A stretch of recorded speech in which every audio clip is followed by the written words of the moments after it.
కాబట్టి ఇక్కడ ఇక్కడ ఇంకా 3 ఏళ్ళు కాంగ్రెసే ఉంటుంది తెలంగాణలో.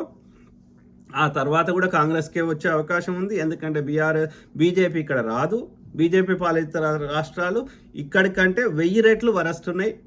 ఓకే, సో హిందూ ముస్లిం గొడవలు తప్ప భూమ పెట్టేటి ఏమీ లేవు. ఓకే, సో అదే బీఆర్ఎస్ అయితే ఇక లెక్కలే దోసుకున్నది కాబట్టి మళ్ళీ వస్తే మళ్ళీ అదే సేమ్ స్టోరీ రిపీట్ అవుతుంది. ఓకే, కాబట్టి ఇక అది బీఆర్ఎస్ కూడా ఇప్పట్లో కాదు ఎప్పుడు వచ్చే అవకాశమే లేదు.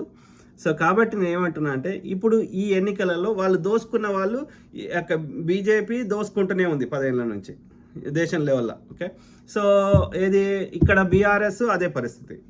సో వీళ్ళు కేసీఆర్ ఏ స్థాయికి దోసుకున్నాడంటే దేశంలో ఎక్కడ ఎన్నికలు జరిగినా ఇది ఫండింగ్ చేసే అన్ని పైసలు, ఏ పార్టీకైనా చేసే అన్ని పైసలు కేసీఆర్ దగ్గర ఎక్కడివి, హరీష్ రావు దగ్గర ఎక్కడివి, లబ్బర్ షాపులు వేసుకొని తిరిగిన వాళ్ళకి, పాస్పోర్ట్ బ్రోకర్ చేసిన వాళ్ళ దగ్గర ఎక్కడివి, వాళ్ళ కూతురు కవిత గారిని అడిగితే చెప్తారు వాస్తవాలు, ఇంకెవరో అవసరం లేదు.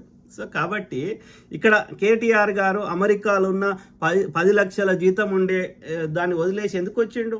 ఇక్కడ వేల కోట్లు సంపాదించుకోవచ్చు, 5-10 లక్షలు వాళ్ళకేం కావాలి? సో కాబట్టి వాళ్ళకి దోపిడీయే ప్రధానం ఉన్నది. సో బీజేపీ తెచ్చిన ఏ బిల్లుకు కూడా బీఆర్ఎస్ అధికారం ఉన్నప్పుడు కానీ ఇప్పుడు కానీ ఎప్పుడు కానీ ఏ బిల్లును కూడా బీఆర్ఎస్ వ్యతిరేకించలేదు. కాబట్టి బీజేపీ బీఆర్ఎస్ వేరు కాదు. బీజేపీ బీఆర్ఎస్ ఒకే తాను ముక్కలు. ఇక్కడ బీఆర్ఎస్ వస్తే ఇక్కడ నుంచి మూటలన్నీ బీజేపీకి తీసుకుపోయి ఇచ్చినవాడు కేసీఆర్. కాబట్టి వీళ్ళ పాలసీసు, వీళ్ళ ఐడియాలజీ, వీళ్ళ మనువాదము, వీళ్ళ యొక్క దోపిడీ, ఈ యొక్క వివక్ష, కుల వివక్ష, ఇవన్నీ మతం చుట్టూ గొడవలు, ఇవన్నీ బీజేపీ బీఆర్ఎస్ ఒకటే తాను ముక్కలు. ఓకే, సో కాబట్టి వాళ్ళిద్దరి వల్ల మన తెలంగాణకు కానీ చాలా నష్టం జరుగుతుంది. కాబట్టి ఆలోచించమని జూబ్లీ హిల్స్ ప్రజలకి విజ్ఞప్తి చేస్తున్నా. ఇక్కడ కాంగ్రెస్ వస్తే అక్కడ ఎంతో కొంత డెవలప్మెంట్ కానీ, అభివృద్ధి కానీ, సంక్షేమం కానీ సమపాలలో జరగడానికి అవకాశం ఎక్కువగా ఉంది. ఓకే, సో కాబట్టి జూబ్లీ హిల్స్ తరఫున కూడా అసెంబ్లీలో అధికార పార్టీ సైడ్ ఉండి ఫండ్స్ తీసుకొచ్చి జూబ్లీ హిల్స్లో సమస్యలు తీర్చడానికి చాలా ఎక్కువ దోహదపడుతుంది. ఇప్పుడు కాంగ్రెస్ ఉంటేనే, బీఆర్ఎస్ వస్తే కాంగ్రెస్ చేస్తుంది కానీ బట్ బీఆర్ఎస్ రావడం వల్ల అదనం ప్రయోజనం చేకూరదు. కాబట్టి జూబ్లీ హిల్స్ ప్రజలారా ఆలోచించమని ప్రాధేయపడుతున్నా. సో ఆ క్రమంలో జూబ్లీ హిల్స్లో ఇది మొత్తం ఒక 6 ప్రాంతాలు, 6 నగరాలు లేకపోతే 6 సిటీస్ ఉన్నాయి.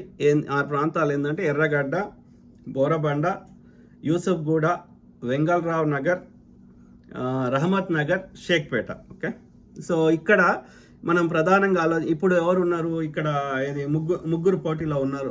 ముగ్గురు అంటే ఇద్దరు నేను మెయిన్ కానీ బట్ ముగ్గురు పోటీ చేస్తారు. ఎవరు అంటే ఇది ఇక్కడ 2009లోనేమో పీజేఆర్ కొడుకు విష్ణువర్ధన్ రెడ్డి ఎమ్మెల్యేగా ఉండే. తర్వాత 2014 నుంచి 2018 వరకు మాగుంట గోపీనాథ్ టీడీపీ తరఫున ఉన్నాడు. 2018 నుంచి 2023 వరకు కూడా మాగంటి గోపీనాథ్ బీఆర్ఎస్లోకి పోయిండు. సో బీఆర్ఎస్ తరఫున ఉన్నాడు. సో ఇక్కడ ఇప్పుడు ఎవరెవరు పోటీ చేస్తారు? బీఆర్ఎస్ తరఫున మాగంటి సునీత గారు, అంటే ఆ మాగంటి గోపీనాథ్ గారి భార్య. అట్లనే ఈ యొక్క కాంగ్రెస్ తరఫున వల్లాల నవీన్ యాదవ్ అండ్ బీజేపీ తరఫున లంకాల దీపక్ రెడ్డి. ఓకే, సో ఈ క్రమంలో ఇక్కడ మనము గతంలో జరిగిన ఓట్ల శాతాన్ని గమనిస్తే బీఆర్ఎస్కు 44% వచ్చింది. ఎప్పుడు 2023లో, మొన్న అంటే 1.5 year back. Okay, so 2 years back. Okay, so బీఆర్ఎస్కి 44% ఓట్లు వచ్చినాయి, కాంగ్రెస్కి 35% ఓట్లు వచ్చినాయి. బీఆర్ఎస్ తరఫున మాగంట గోపీనాథ్ గారు పోటీ చేశారు, కాంగ్రెస్ తరఫున అజారుద్దీన్ గారు పోటీ చేశారు, బీజేపీ తరఫున లంకాల దీపక్ రెడ్డి, ఇదే దీపక్ రెడ్డి పోటీ చేశాడు, 14% వచ్చింది. ఎంఐఎం తరఫున ఎవరు సైఫుద్దీన్ అంటే ఒక ఆయన పోటీ చేసిండు.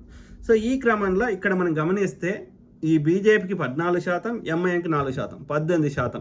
ఈ 18% ఓట్లు కాంగ్రెస్ వాడకుండా చేసారు వీళ్ళిద్దరు కలిసి, బీజేపీ ఎంఐఎం కలిసి. సో దానివల్ల ఏమైంది, కాంగ్రెస్ 35% ఓట్లు గెలిచిన బీఆర్ఎస్కి 44%, అంటే 9% ఓట్లు తేడా ఉంది. రైట్, సో ఈ 9% ఓట్లు ఉంటే 18% ఓట్లు కాంగ్రెస్ పడకుండా చేసారు బీజేపీ ఎంఐఎం కలిసి. సో ఇప్పుడు ఎంఐఎం పోటీ చేస్తలేదు. సో అది ఒకటి అడ్వాంటేజ్ ఉంది కాంగ్రెస్కి. కానీ ఇక్కడ ఏమవుతుంది, ఈ యొక్క బీజేపీ పోటీ చేస్తుంది, అదే లంకాల దీపక్ రెడ్డి అట్లనే ఇక ఈ కుల సంఘాలు, కులం పేరు, బహుజనులు యొక్క ఇవన్నీ చెప్పి బీసీల ఓట్లు కాంగ్రెస్ పడకూడదని చెప్పి, రకరకాల వాళ్ళు ఎస్సీలు ఎస్టీల ఓట్లు కూడా పడకూడదని చెప్పి, ఇక తోక లేనోళ్ళు, ఇక్కడ లోకల్ సంబంధం లేనోళ్ళు ఎవడు పడితే వాడు పోటీ చేస్తున్నాడు. ఎందుకంటే వీళ్ళందరూ చిల్లర తీసుకుంటారు.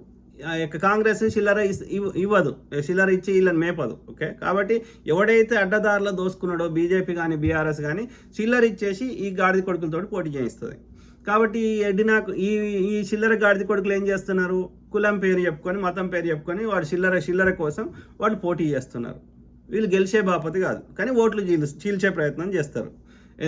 ఇదంతా కుట్ర, ఎందుకంటే వాళ్ళ దగ్గర చిల్లర తీసుకుంటారు. కాబట్టి ఇలాంటి ప్రలోభాలకు లొంగకండి. ఓకే, సో బీజేపీకి ఓట్లు వేసినా, ఇంకా ఈ కులం మతం పేరు మీద బహుజనము ఇంకోటని పేరు చెప్పి రకరకాల చిల్లర బ్యాచ్ గాడిద కొడుకులు ఓకే పోటీ చేసినా, ఇండిపెండెంట్ అని పోటీ చేసినా, మీరు ఆ ఓట్లు మిగతా ఆ చిల్లర బ్యాచ్కు ఒక్క ఓటు వేసినా మీరు శతకుప్పల వారవస్తున్నట్టే లెక్క. లేదు అంటే ఇండైరెక్ట్గా బీఆర్ఎస్ని గెలిపించే ప్రయత్నం చేస్తున్నట్లు లెక్క. సో బీఆర్ఎస్ని గెలిపించడం వల్ల జూబ్లీ హిల్స్కి ఒనగూర్చే అదనపు లాభము ఏమీ లేదు. కాంగ్రెస్ గెలిస్తే ఇంకా కాంగ్రెస్ చేస్తున్న అభివృద్ధి సంక్షేమ ఫలాలు ఇంకా ఎక్కువగా జూబ్లీ హిల్స్కి అందే అవకాశం ఎక్కువగా ఉంది. కాబట్టి జూబ్లీ హిల్స్ ప్రజలారా ఆలోచించమని ప్రాధేయపడుతున్నా. చిల్లరకు లొంగకండి, కులం మతం పేరు మీద లొంగకండి. ఓకే, కాంగ్రెస్ ఏ మతం వారిని ఏ కులం వారిని వివక్ష చూపదు, అందరినీ సమానంగా చూస్తుంది. నీ ఇంటికాడ లేకపోతే నీ మస్జిద్లో లేకపోతే నీ గుళ్ళో నీ చర్చిలో నువ్వు ఏ దేవుని మొక్కున్నా మాకు సంబంధం లే. సింపుల్. నీ డే టు డే ప్రజా సమస్యలే వాటిని తీర్చడము, అభివృద్ధి చేయడమే ప్రభుత్వం యొక్క లక్షణం. నువ్వు ఏ దేవుని మొక్కున్నా నాకు వచ్చే నష్టం లేనప్పుడు దానిలోకి ఏళ్ళు కాళ్ళు పెట్టాల్సిన అవసరం ఏ రాజకీయ పార్టీకి అవసరం లేదు. సింపుల్.